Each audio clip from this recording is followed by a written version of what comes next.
睇下最新嘅金融行情。恒生指數中午收市係報26,552點，跌11點，總成交超過1298億。最活躍港股，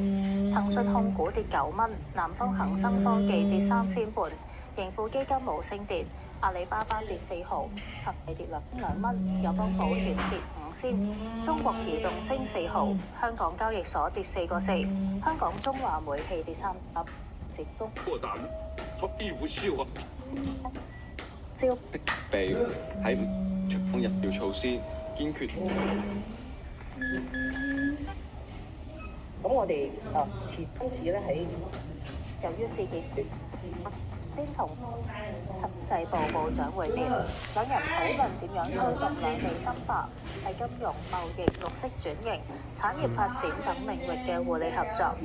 陳茂波歡迎兩地證券交易所同監管機構探討互惠合作，令到企業雙重上市或者對對通。當局大集主要煤氣跌3價報4000，指明專業人員舉報火車出軌，再同另一列火車相撞，落出接觸